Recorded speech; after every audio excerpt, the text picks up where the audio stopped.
Vamos então dar continuidade. A verdade é que a gente já tinha entrado na última diferença na prática, né? Aqueles testes que a gente falou, que eu particularmente capotei em todos eles. Espero vocês que são tzadikot, Baruch Hashem, tenho certeza que estão melhores que eu, mas muito difícil na prática. A gente sabe aquela teoria da emuná, mas a gente já viu quanto na prática não é uma coisa fácil, é um trabalho para uma vida inteira, e a gente tem que ter essa claridade do quanto a gente está longe do ideal, e o quanto no dia a dia, quando vão vindo os testes, quando vão vindo as dificuldades, o quanto a gente tem que ter tranquilidade, a cabeça no lugar, o coração tranquilo com Hashem, que Ele está cuidando de tudo, e Bezrat Hashem, a gente ter essa certeza que Hashem, Ele quer sempre o melhor, mesmo que num primeiro momento não consigo enxergar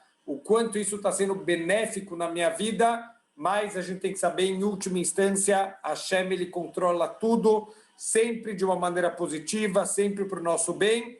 Então, só voltar no último ponto que faltou, só a conclusão, o último ponto que a gente tinha falado, a Boter Be'Elokim, em nome de Tztaer, a gente não tem nenhum sofrimento. Quem confia de verdade em Hashem, Lo keshenivtzar mimenu leasiget mevukasho, mesmo quando ele não conseguiu, ele está sonhando com alguma coisa e ele não conseguiu alcançar o que ele estava sonhando tanto, o velo keshechaser lo masheahovlo, ou quando ele perde alguma coisa que ele amava muito, pode ser lo aleino, uma perda financeira, pode ser até uma perda de uma pessoa querida que partiu, e a gente não entende os cálculos de Hashem. Quantas vezes a gente não consegue entender, às vezes uma pessoa jovem, uma pessoa que estava saudável, que tinha aparentemente uma vida inteira pela frente, e Hashem leva essa pessoa aqui do mundo, mas a gente tem que saber que a gente não tem que sofrer por causa disso. A gente já contou a história aqui de um Rav, que mesmo quando ele perdeu o Rav Eliyahu Dovid Rabinovitz, Zecher Tzadik Livracha, mesmo quando ele perdeu uma filha, ela tinha acabado de casar, lo aleino, de uma maneira trágica, e no enterro dela, ele estava preocupado se ele ia conseguir fazer a brahá do Baruch Dayana Emet, com a mesma alegria que ele fez a brahá de Sheheyanu quando a filha dele nasceu.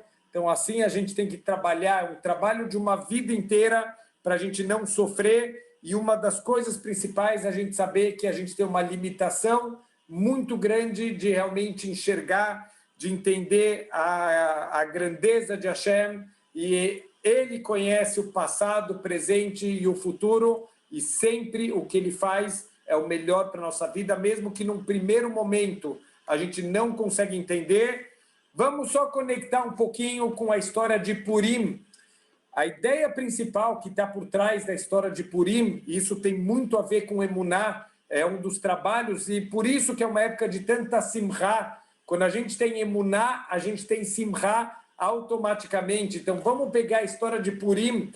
O nome de Hashem não aparece na Megilat Esther, e isso é intencional, porque foi o primeiro momento da história do povo judeu que Deus ele não está mais evidente. Até agora a gente tinha o Beit HaMikdash, no nosso templo sagrado tem 10 milagres abertos que estão acontecendo, e Deus ele está lá. Quem quer um reforço, ele vai no Beit HaMikdash, ele sai uma nova pessoa, ele vê os milagres abertos acontecendo na frente dele, ele sai com a emuná renovada.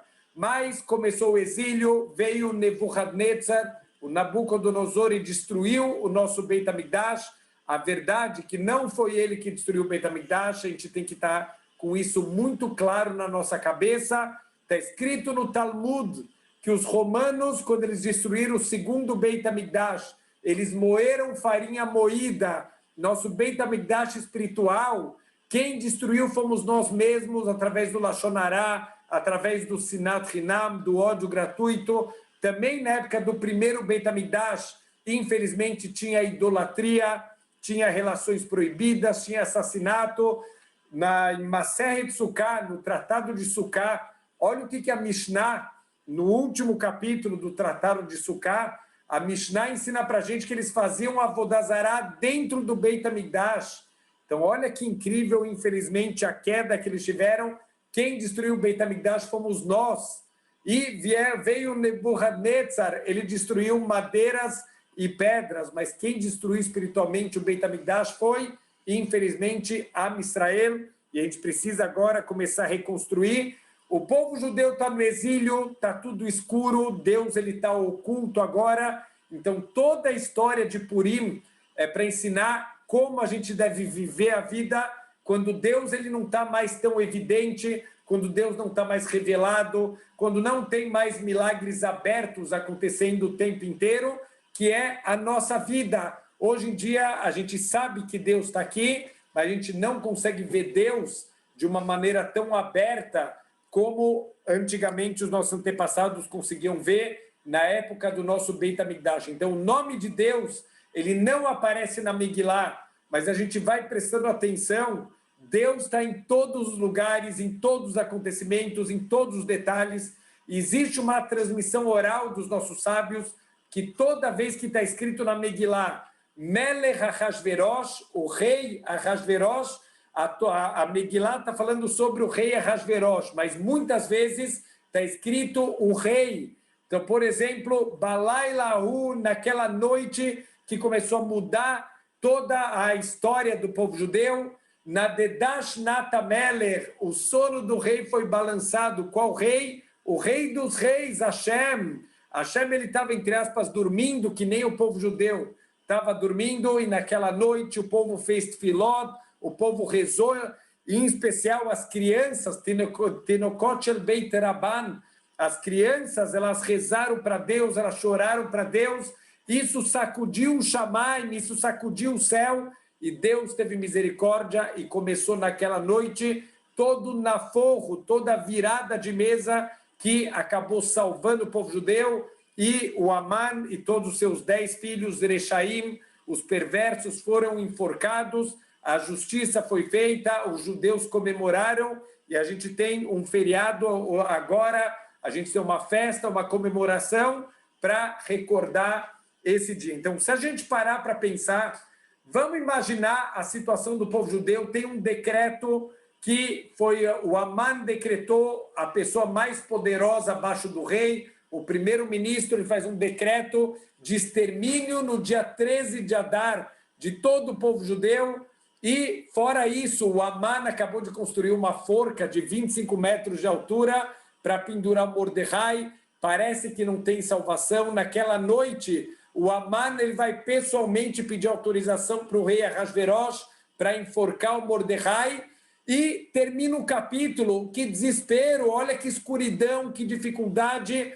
No próximo capítulo começa toda a salvação, toda a virada de mesa.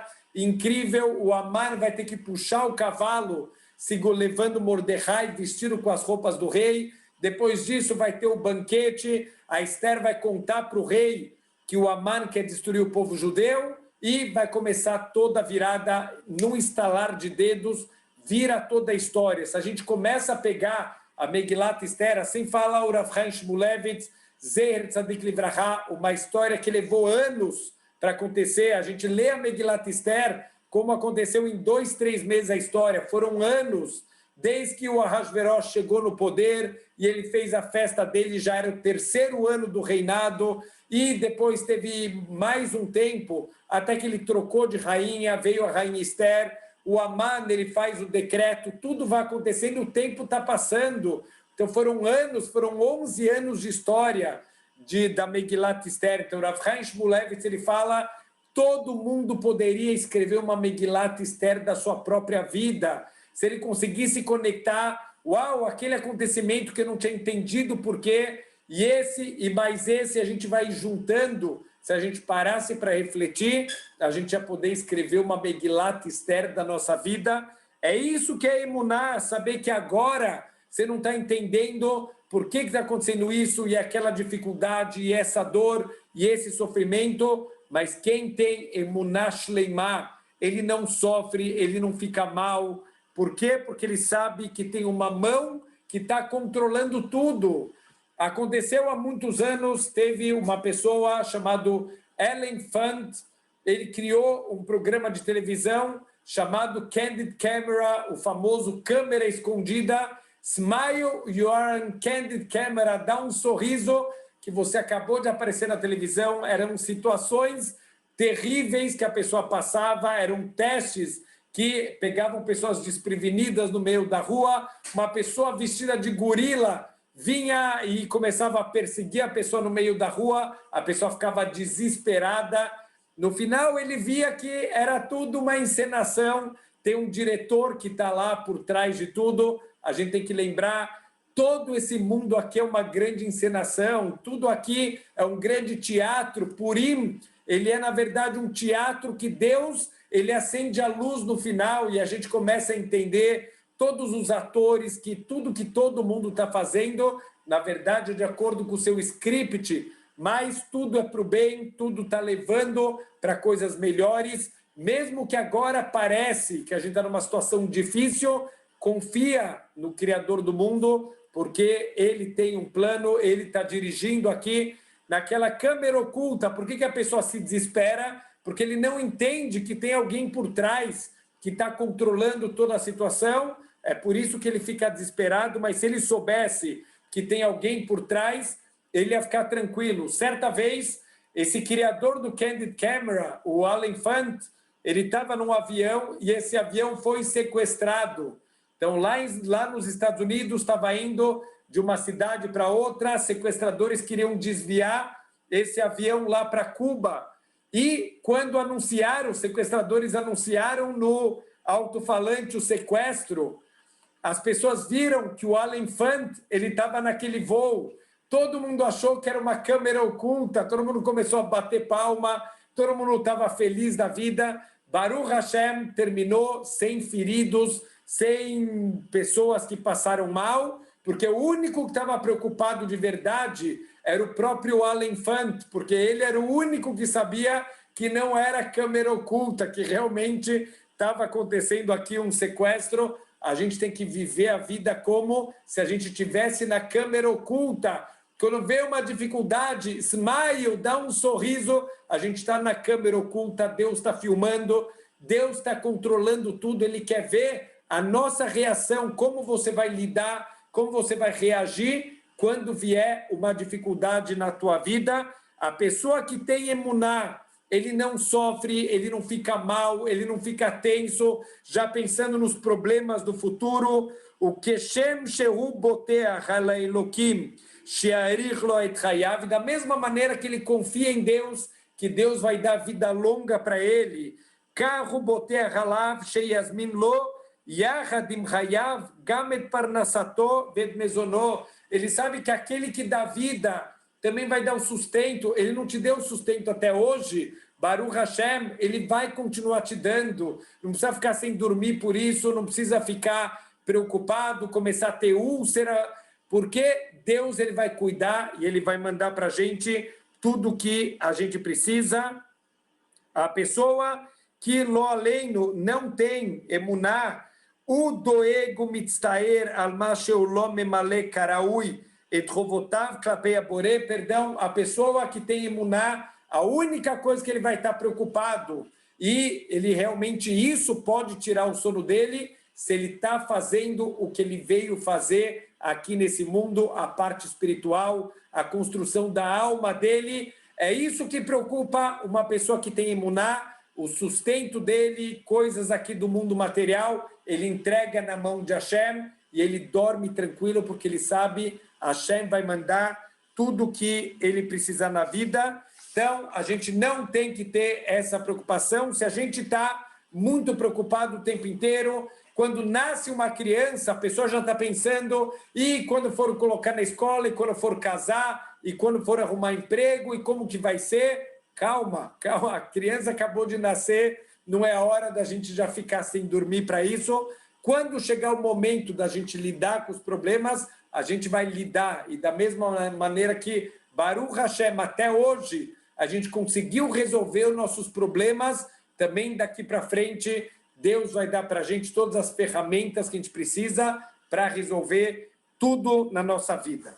Veilo Misheino Boter Baeloquim, mas aquele que não confia em Deus, aquele que não tem emuná, que não tem bitahon, mitztaer meod, al shameoraot mitrachashim baolamazé, pogim botamid leraá, porque parece que tudo acontece só para o mal dele, todas as dificuldades aqui que tem no mundo material, ele acaba entrando, como a gente falou na última aula, ele entra naquela, infelizmente, num círculo vicioso, parece que tudo é contra ele, tudo é para prejudicar ele, é só com ele que acontecem problemas, é só com ele que tem dificuldades. Ele entra no mundo de Facebook, que todo mundo é feliz, que ninguém tem problemas na vida, e ele acha que só ele tem problema e que o mundo material está conspirando contra ele. Ele vive nas teorias da conspiração, e al-mashen lo avim, e isso que ele não tem pessoas queridas, ve'al-masheu lo masiget mevukasho, ele não consegue atingir o que ele deseja, ele se esforça, ele vê tantas pessoas felizes no mundo, aquele artista, aquele jogador de futebol. Ontem, Mina Shamayim, eu estava gravando um vídeo e o rapaz que faz a gravação, ele me contou que hoje em dia Baruch Hashem, ele é uma pessoa completamente saciada, satisfeita com o trabalho dele, porque ele está gravando, está fazendo só coisas relacionadas com Torá e Mitzvot, mas olha que ele me contou que ele trabalhava antes com shows, ele trabalhava principalmente com esse público sertanejo. Ele falou, olha, eu ganhava muito dinheiro, mas eu vi que era um mundo tão vazio, pessoas que faziam show e ganhavam 200, 300 mil em um show de 2 horas. Imagina, você entra antes do show e depois do show a tua conta tem 300 mil reais, 2 horas depois. Falou que essa pessoa, enquanto ele estava filmando, a pessoa está sorrindo, a pessoa parece a pessoa mais feliz do mundo. Ele falou, Rav, eu via quando o show terminava, quando desligava os holofotes, essa pessoa deprimida, essa pessoa triste, como se ela não tivesse nada na vida, pessoa afundada em drogas, em depressão. Então ele falou, eu vi isso com meus olhos e eu me afastei dessa vida. Eu não quero uma vida com esse tipo de pessoas. Eu trabalho com pessoas de Torá, que Baruch Hashem parecem estar felizes, parecem estar sempre satisfeitas, mesmo que não tenham uma vida, depois de dar um shiur de Torá, ninguém vai sair com 300 mil a mais na conta. Se for 300 reais, está ótimo. E Baruch Hashem, está todo mundo feliz, está todo mundo contente com o que está fazendo na vida. Então, Baruch Hashem, ele falou, é isso que eu quero. Eu estou ganhando hoje em dia muito menos dinheiro, mas eu me sinto saciado, eu me sinto feliz com o que eu faço na vida. Então, a pessoa que, infelizmente, ele vive só achando que ele não tem o que ele gostaria, e ele não tem tantos amigos. Olha, tem gente que no Facebook tem 5 mil amigos, eu não consigo. Que 5 mil amigos? Não adianta nada a pessoa ser amigo no Facebook. Desses 5 mil, quando a gente precisar de alguém de verdade, quantos vão estar lá para ajudar a gente de verdade? Não são 5 mil amigos, é uma grande enganação, e a pessoa, infelizmente, entra nisso de estar sempre reclamando, de estar sempre para baixo, estar sempre preocupada, que ela não tem, ela não consegue o que ela gostaria de ter na vida, e parece que todo mundo tem, menos ela. Ela entra nessa conspiração que o mundo, o universo conspira contra a alegria dela. Olha que incrível, parece absurdo, mas eu conheço muita gente que vive nesse círculo, infelizmente, nesse círculo vicioso aqui de estar sempre reclamando, sempre achando que os outros têm e ela não tem nada na vida. E mesmo que ele tenha muitas riquezas, ele vai dedicar a vida dele para juntar riqueza nesse mundo. E ele vive como se ele nunca fosse embora do mundo. Quer dizer, ele investe toda a vida dele, todos os esforços dele na casa que ele vai construir e no carro do último tipo que ele vai ter, como se ele fosse passar o resto da eternidade aqui no mundo material. Essa pessoa não tem medo da morte. O que quer dizer não tem medo da morte? Ele não quer aproveitar os momentos da vida dele.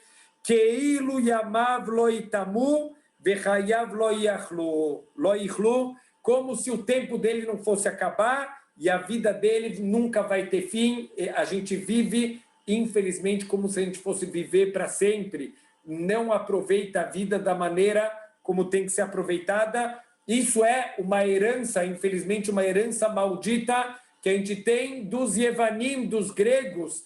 Carpe diem. O que é o carpe diem? Curte a vida, aproveita o mundo material. É para isso que você veio, para curtir o mundo material. Não é, o mundo material não sacia ninguém. A pessoa pode ter quanto ela quiser. No fundo, ela está infeliz, ela está vazia. A gente veio aqui para preencher a nossa alma. E é isso que dá para a gente essa sensação de estar saciado, de todos os dias, Baruch Hashem, eu acordo feliz, eu acordo com vontade de sair da cama porque eu faço o que eu gosto, eu faço o que é certo fazer na vida. Baruch Hashem, não tem nada melhor do que a gente acordar de manhã sabendo, eu tenho um objetivo espiritual e hoje eu vou passar o dia correndo atrás para preencher os meus objetivos espirituais. O Loma Leal Dato, Maie Besofó, essa pessoa que não tem emuná em Hashem, ele não pensa o que vai ser depois do fim, todo mundo morre um dia, Bezrat Hashem, Ad Mea Esrim, que a gente viva até os 120 anos com saúde, mas termina, um dia termina para todo mundo, termina para aquele jogador de futebol famoso, para aquela atriz famosa, aquela cantora famosa, para todo mundo o dia termina. E o que a pessoa levou daqui? O que ele vai sair na sacola que ele trouxe aqui para o mundo? Vai sair vazio, sem nada realmente que importava, ele vai conseguir levar para a vida dele. Veosek Baulamazé, e por isso ele vai se dedicar só no mundo material. Ulomeayen Bematzavo Aruhani, e infelizmente esse tipo de pessoa nunca vai estar fazendo um Heshbon Nefesh, nunca vai estar preocupado como que está a situação espiritual dele. Ele está se tornando a cada dia uma pessoa melhor, uma pessoa mais elevada, uma pessoa menos egoísta, mais altruísta, que pensa mais nos outros e menos nele mesmo. Essa pessoa não para pensar aonde ele está espiritualmente. Keitza do Mekayem et Torá, ele não para refletir como que está o cumprimento dele da Torá, das mitzvot da Torá, e o que ele está preparando para levar para o Lamabá, o que ele está preparando para a eternidade dele.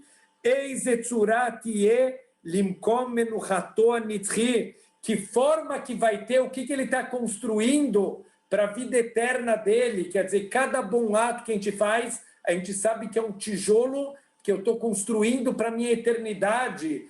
O quanto essa pessoa não está preocupada, o que ele está construindo para a eternidade dele, ele coloca todo esforço no mundo material, ele vai sair daqui de mãos vazias.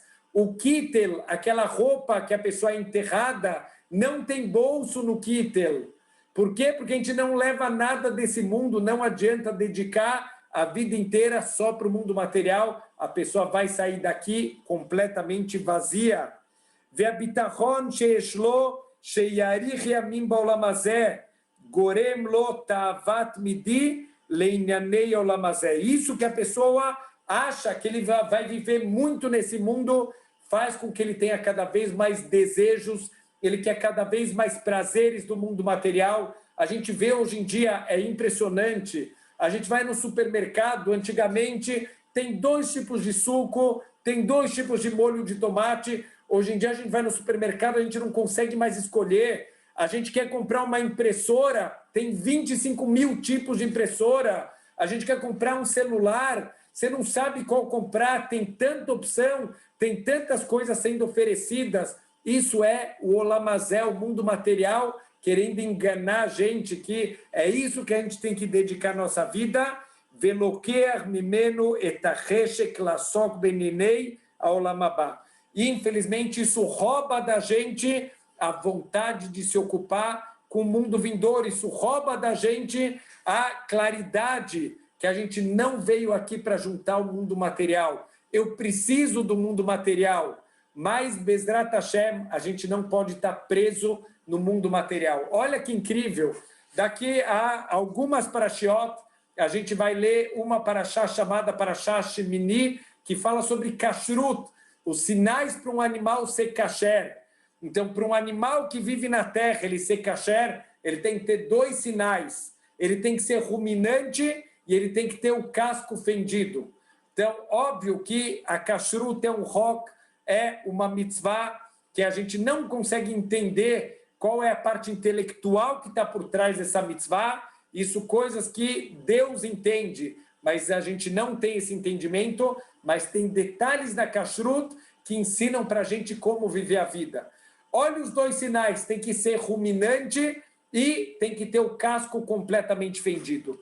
Olha que incrível, a Torá está ensinando para a gente, para ser um ser humano kasher, você tem que ser ruminante, quer dizer, o tempo inteiro tem que estar ruminando as ideias, refletindo, repensando como que eu estou vivendo a minha vida, será que eu estou no caminho correto, eu já cheguei aonde eu deveria chegar, tem que ser um ser ruminante para ser kasher, porque a gente só vai consertar os nossos erros se eu parar para refletir sobre aonde a minha vida ela está me levando, se a vida me leva ou se eu levo a vida, se eu estou conduzindo ou se eu estou sendo conduzido aonde meus desejos me levam. E a segunda característica é o casco completamente fendido.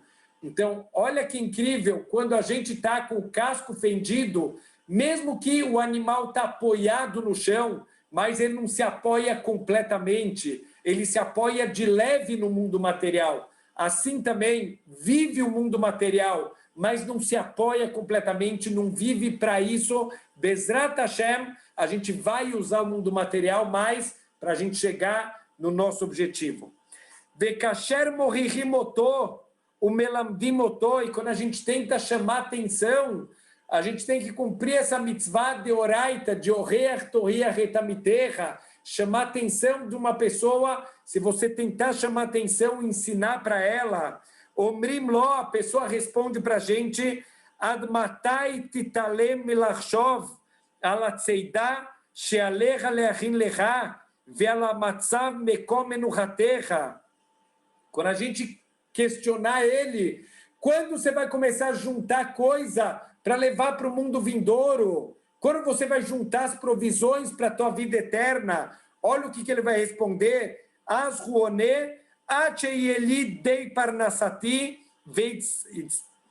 itztarhuti. Quando eu tiver minhas necessidades, quando eu tiver meu sustento garantido, aí sim eu vou dedicar a vuri veavuristi o banai, para mim, para os meus filhos. Eu preciso pensar nas futuras gerações.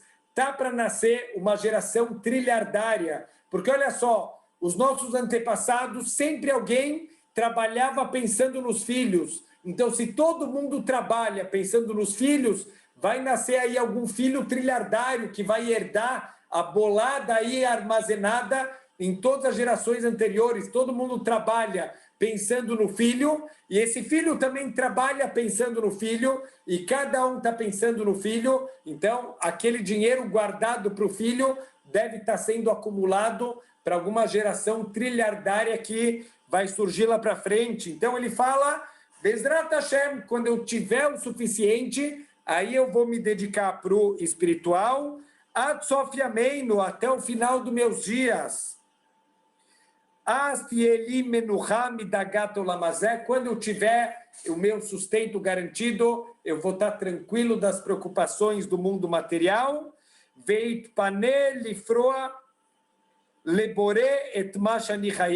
aí sim eu vou poder pagar para Hashem tudo que eu estou devendo para ele. E aí ele vai pensar em juntar as coisas para o mundo vindouro. Quais são os grandes problemas? Ninguém sabe até quando a gente está aqui, ninguém recebeu o aviso, você até dia tal, você até dia tal. Não pode deixar para depois, porque lo aleino, a gente não sabe até quando a gente está aqui. E o segundo ponto é uma mentira isso, que a gente só quer garantir o nosso futuro. Sempre a gente vai achar que falta mais, que precisa mais e mais um pouco, e a gente nunca vai ter tempo para fazer o que a gente veio fazer. Então, tudo isso é o nosso Yetzer Hará, que não quer deixar a gente cumprir o que a gente veio cumprir aqui nesse mundo. Então, assim a gente termina o Perek Rei, o 5º capítulo. Vamos começar o 6º capítulo, que tem muito a ver com tudo que a gente falou até agora. Na verdade, ele vai conectar e ele vai trazer um conceito impressionante. Tem muitas pessoas que fazem com que a Avodat Hashem delas, o serviço que ele vai fazer para Hashem, ele é proporcional ao que Hashem mandar. Eu uma vez estava dando uma aula para uma pessoa, e essa pessoa virou para mim e falou: olha, Rav, eu estou vindo aqui, sabe por quê? Minha vida está boa, Deus está me mandando coisas boas. Enquanto Deus está me mandando coisas boas, eu venho. Se algum dia mudar, eu vou parar de vir. Quer dizer, é condicional. Se Deus me mandar o que eu quero, então eu venho aqui nas aulas de Torá. Mas se ele parar, então Deus, ó, eu quero adiantado, vai mandando adiantado minha parte. Se você cumprir a tua parte, eu vou vir cumprir a minha. Tem pessoas que vivem dessa maneira, que eles colocam condições para servir a Hashem. Olha, enquanto minha vida estiver tudo bem, eu vou te servir a Hashem. Agora, se você mandar dificuldade, aí Deus, eu estou isento de te servir. Olha só, ele vai fazer agora uma análise, o quanto isso é uma forma completamente estúpida e equivocada da gente viver a vida. A gente não tem, é uma cara de pau sem tamanho, um descaramento, a gente cobrar alguma coisa de Hashem depois de tudo que ele dá para a gente. Então, olha só que paralelo, ele traz aqui um machal, ele traz aqui um exemplo e ele vai comparar no nosso relacionamento com o Criador do mundo o quanto é uma chutzpah, é um descaramento, a gente ter a coragem de cobrar alguma coisa de Hashem e de condicionar, olha, se você me mandar, Deus, aí eu vou fazer o que você me pediu. Olha que descaramento. Motze ani lenachon learot et tipshut vetataut she beashkafazu. Então ele fala, eu me sinto na obrigação, assim o autor do livro Rovot Levavot, Urav Bahie Ibn Pakuda, Zeher Tzadik Livraha, ele fala que o quanto é tolice, o quanto é erro, essa forma de ver a vida. Que forma de ver a vida?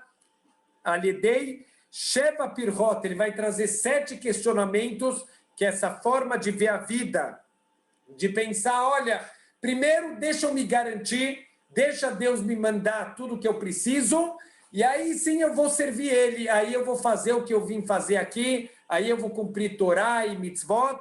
Olha quanto isso é completamente tolo e equivocado. Shaliadam, Agale et Godel Tautam, e a gente vai trazer 7 questionamentos para mostrar o tamanho do equívoco que é viver dessa maneira. Ele fala, apesar que ele vai ter que se alongar um pouco nesse caminho para mostrar para a gente, quer dizer, se ele se alongou, significa que vale a pena essa reflexão, esse questionamento. Mipnei sheyesh badvarim meile kedei levayesh uleoriach et balei ashkafazot. Ele falou, é uma mitzvah, a gente dá uma chacoalhada em quem olha o mundo dessa maneira. Precisa acordar essa pessoa, precisa dar um choque nessa pessoa, se precisar até envergonhar ela, para quem sabe assim, de novo, por amor, não por raiva, Deus me livre, mas por amor a ela, dá um choque de realidade, para ela entender o caminho equivocado que ela está vivendo a vida dela. Shagdara nehonai kad amemashkim et Hashem. E a gente vai definir esse tipo de pessoa como aqueles que pedem um objeto de garantia do seu companheiro. Tem também aqueles que pedem objetos de garantia de Hashem. O que é um mashkon? Toda vez que alguém vai pedir dinheiro emprestado, a Torá ela permitiu para a gente, tem alguns mecanismos para a gente tentar garantir que a pessoa que pegou o dinheiro emprestado, ele vai pagar para a gente. Qual é o ponto? A gente sempre tem medo que a pessoa não vai conseguir pagar. Normalmente, quem está pedindo emprestado, ou é porque ele não tem, ou é porque ele quer fazer algum investimento. Esse investimento pode ter sucesso ou pode naufragar. Então, a gente tem medo que essa pessoa, com a melhor intenção do mundo, ele vai acabar não conseguindo pagar. Então, a Torá permitiu para a gente Uma maneira é ter um fiador. Então, esse fiador, se a pessoa não pagar, quem vai pagar vai ser o fiador. Ou uma outra maneira é a gente pegar um mashkon. Mashkon é um objeto de garantia que é mais ou menos proporcional ao valor da dívida. Se a pessoa, depois de um tempo que foi definido, ele não conseguir me pagar, então existe a permissão de eu cobrar através desse objeto de garantia. Tem pessoas que pedem para Deus, olha Deus, se você me der uma garantia, então aí sim eu vou pagar o que eu devo para você. Mipnei shehem noagim, que eu tô sorrer a morrer beakafal adam, shehu lo mamin lo. Então é como uma pessoa que ele vende fiado, ele vende, na verdade, com crédito, né, para a pessoa que vai pagar depois para ele, mas ele não confia nessa pessoa, ele tem medo que a pessoa não vai pagar para ele. O memashkenotó bechata mecher, e no momento da venda, ele pede um objeto de garantia, mipnei sheu mefachet shelo yeshalem lo, simplesmente porque ele tem medo que essa pessoa vai acabar não pagando para ele, e mishum shein lo emun bo, ou porque ele acha que não é uma pessoa confiável. Infelizmente não falta trapaceiros no mundo, infelizmente não falta gente mal intencionada no mundo. Então a gente pede um objeto de garantia para não ter nenhuma surpresa lá para frente. O mishum sheulai lo yebe halto lifroa lo avur ashorá, ou porque realmente ele não vai ter condições de pagar pela mercadoria lá na frente. Vehen balei ashkafazu einam muhanim lavot et Hashem, אלא אם ניתן לכם מראש בתור משכון את פרנסתם ופרנסת בני ביתו למשך כל ימי חייכם. Tem gente que condiciona, olha Deus, a partir do momento que você me mandar tudo que eu preciso, enquanto minha vida estiver boa, enquanto minha vida estiver garantida, eu vou te servir, Hashem. Mas se você dificultar minha vida, então eu não vou querer te servir.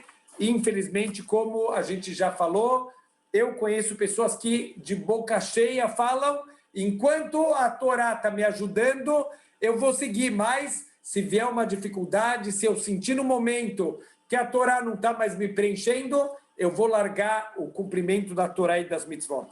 Olha, 7 perguntas, a gente vai começar hoje, infelizmente não vamos ter tempo de ver hoje as 7 perguntas, mas vamos fazer uma reflexão, Bezrat Hashem, para a nossa vida e, de novo, tentar enxergar se a gente tem emuná ou não tem emuná em Hashem.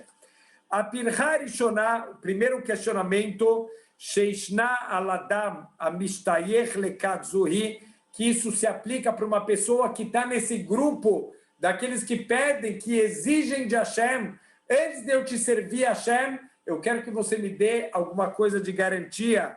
Shenemar lo, ata aish incha mistapek im anhagat adam hi, al pi gzerat haboreo lo, sheincha mamin bekocho abilti mugbal, asher or sichlo chashach, vener tvunatcha kava, mipnei she'afalta atavat veigbarta lecha.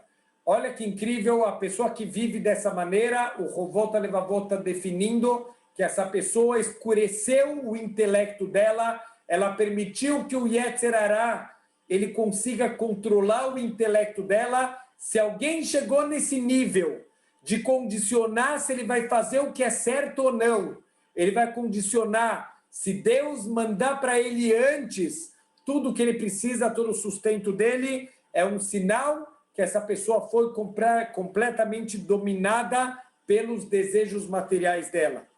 Alorak mereacha vechavercha raui lecha levakesh velakachta mashkon. É verdade que do nosso companheiro é entendível a gente pegar um objeto de garantia, mipnei shata lo birshuto, porque não é ele que te controla, você não está sob o domínio dele. O kudato einam mechayevet otcha, e as ordens dele não te obrigam a nada, ninguém pode te obrigar a nada. Então Então, por isso, você não está sob as ordens dele. Faz sentido você pedir para ele um mashkon. Aval sahir amistaker livnei adam, arei lo nachon mitzido, sheikach mashkon avur maskurto, mimi shesaharoto, od livnei sheitchil bavodato. Agora, olha que incrível. Se alguém está te contratando, imagina você foi contratado para um trabalho e você vira para o empregador e fala, olha, seguinte, eu não confio em você, você pode me pagar antecipado e depois disso eu vou trabalhar para você pelo que você já me antecipou. Me dá um objeto de garantia. Olha, eu vou ganhar meu salário no final do mês, mas eu quero um objeto de garantia que no final do mês você vai pagar meu salário. Alguém teria coragem? A pessoa sabe que ele vai ser mandado embora 10 segundos depois. Ele não vai nem terminar a frase. Espera aí, você está trabalhando para ele, você depende dele e você está cobrando dele alguma coisa? Quer dizer, da onde vem esse descaramento? Vekol sheken shelo nachon mitzad ha'eved lakachat mashkon mi adonav ol livnei sheitchil avodoto. E mais ainda, um escravo que está servindo o seu dono. Imagina o escravo, ele fala para o dono dele, olha, eu quero que você me dê comida antecipadamente, porque eu não confio, eu vou trabalhar para você, mas com uma condição, que você já me dê a comida antes de eu começar a trabalhar. Óbvio que isso não se aplica. Kal vachomer she'ein la yetzur lemashken et yitzro od livnei sheitchil avodoto. E é óbvio que qualquer criatura, ele não deve cobrar de Deus, olha, me dá uma garantia antes de eu começar a trabalhar, antes de eu começar a te servir. Isso não se aplica. Você foi criado por ele, você é dependente dele, você não é um ser independente que você faz o que você quiser. Olha que absurdo você condicionar para Deus. Se um Eved, se um escravo, ele não pode falar isso para o dono dele, que é descaramento, e o Eved não foi criado pelo escravo. Como que você vai virar para Deus e vai condicionar? Olha, Deus, eu só te sirvo se minha vida estiver dando certo. Você tem que servir a Hashem, porque ele te criou. Antes de você servir a Hashem, você já quer cobrar. Quer dizer, isso é um nível de descaramento sem tamanho. Infelizmente, olha que tolice quem vive dessa maneira. Quem acha que primeiro Deus deve dar e depois ele pode cobrar, depois ele pode pedir o que ele quer de mim. Ani mitpale alashkafatcha zo, é assustador, ele fala, é um espanto uma pessoa viver dessa maneira.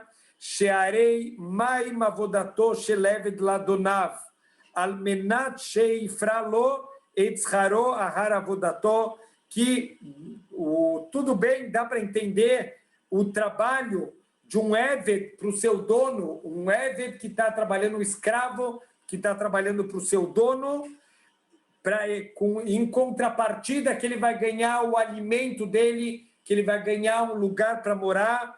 Ignaila Eved é uma coisa que denigre o escravo. Por que isso? Aqui ele explica, Sheharei Adono Kanaoto, o teu dono já te pagou, ele comprou você no mercado.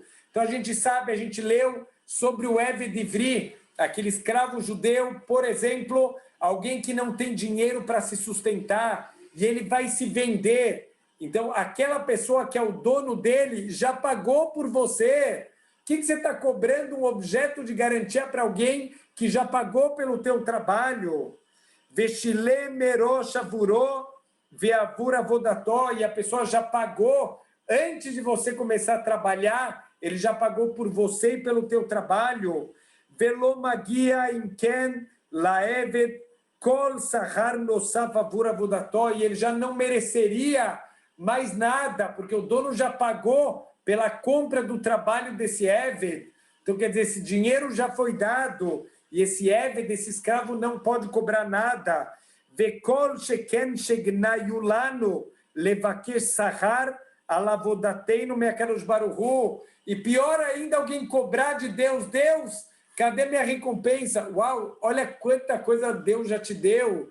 Toda a saúde que Deus te deu, todo o teu dinheiro, tudo que você tem na vida. Deus te deu antes de você servir Ele. E olha o serviço que a gente faz para Hashem. Tem dia que a gente faz tefilá, tem dia que a nossa tefilá é um desastre, sem kavaná nenhuma.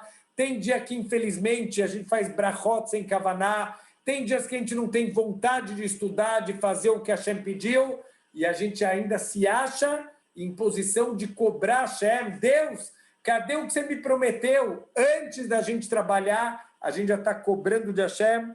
Não tem descaramento maior do que esse tipo de conduta.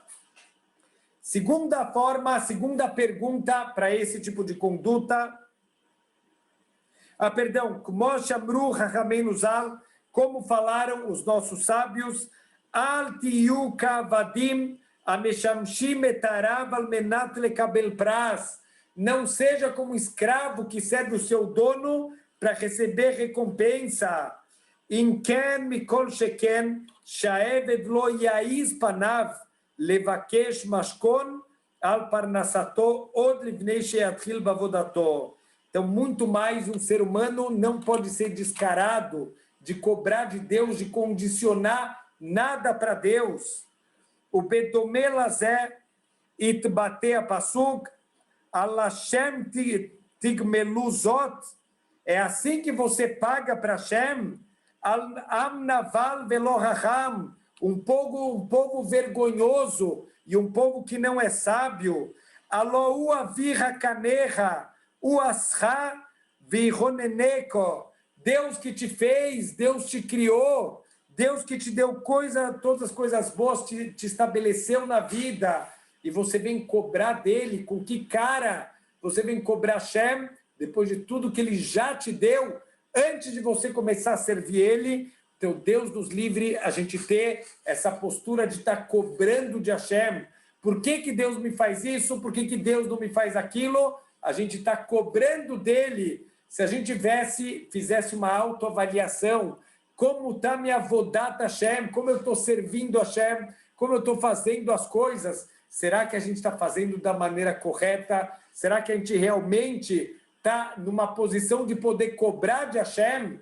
Então, tem uma história muito interessante de um trabalhador que ele já estava há muitos anos na empresa e entrou um funcionário novo e ele ficou sabendo, esse funcionário antigo, que o funcionário novo está ganhando mais do que ele. Esse homem ficou louco da vida, esse trabalhador antigo, e ele foi tirar satisfação com o chefe. Falou, chefe, me fala uma coisa, não estou entendendo. Por que esse cara novo ele ganha mais do que eu? Estou aqui 10 anos de empresa, esse cara acabou de entrar e está ganhando mais do que eu. O chefe simplesmente ignorou a pergunta dele e falou o seguinte, olha, eu preciso de um favor, a gente teve problema aqui com a sobremesa hoje aqui do almoço da empresa, você pode ir na quitanda, por favor, ver se eles têm maçã para a sobremesa aqui?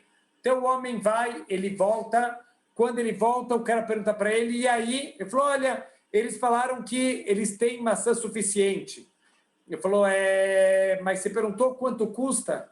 Ele falou, não, era para perguntar quanto custa? Ele falou, não, tudo bem. Você perguntou se eles descascam para a gente, se eles entregam descascado e cortado? Ele falou, não, tinha que perguntar isso. Ele falou, você perguntou para eles se tem suficiente para todos os funcionários da empresa? Não, nem pensei nisso de perguntar. Ah, tá bom. Você viu se para essa quantidade eles fazem algum desconto? Não, só perguntei o preço. Ele falou, tá bom, obrigado. Cola cavoda aí pela tua ajuda. Você pode sentar aqui um minutinho, eu já converso com você.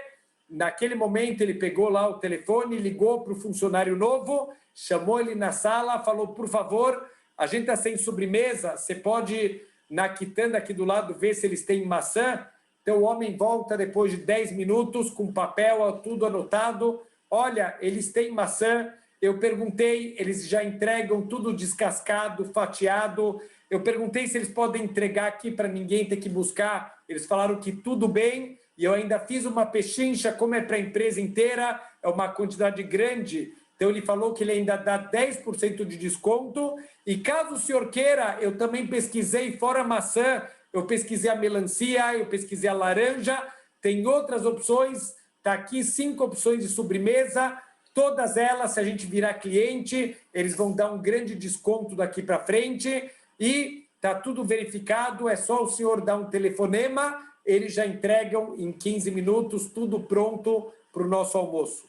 Então, ele agradeceu o funcionário novo, falou, pode ir embora, e virou para o funcionário antigo e falou, desculpa, quando você entrou aqui, você tinha alguma pergunta que você me fez?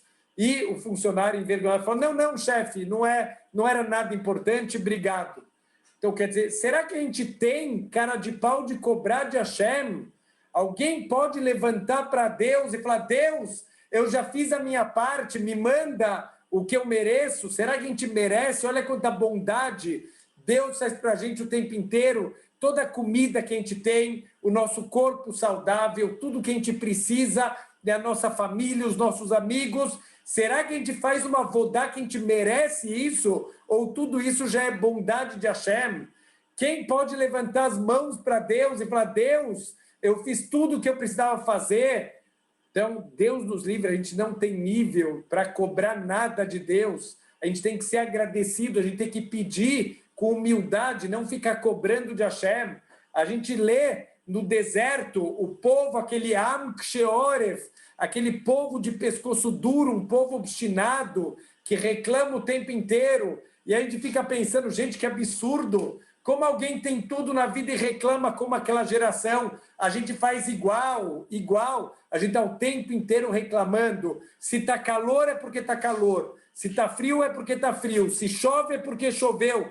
Deus deve olhar de cima e falar, o que você quer de mim? O que eu mando não está bom, vocês estão sempre reclamando. Então a gente tem que saber, Bezrat Hashem, não tem que cobrar nada de Deus, ao contrário, a gente já está em dívida, uma dívida infinita com Ele. A gente não está aqui para cobrar nada, a gente está aqui para servir Ele, a gente está aqui para agradecer, para fazer o que a gente veio fazer, e Bezrat Hashem, Deus, Ele garantiu, se a gente fizer a nossa parte, se a gente fizer o que a gente veio fazer, Ele prometeu para a gente, Ele vai mandar para a gente o Sahar no Olam Abá, nossa recompensa, Ele vai ajudar a gente aqui no Olam Hazé, Ele é bondoso, Ele é misericordioso, mesmo que a gente não faz o que a gente deveria fazer, ainda assim Ele manda, Ele ajuda, vamos ser mais agradecidos, parar de cobrar, parar de reclamar, a gente pode pedir, mas pede com humildade, não como se Deus está devendo,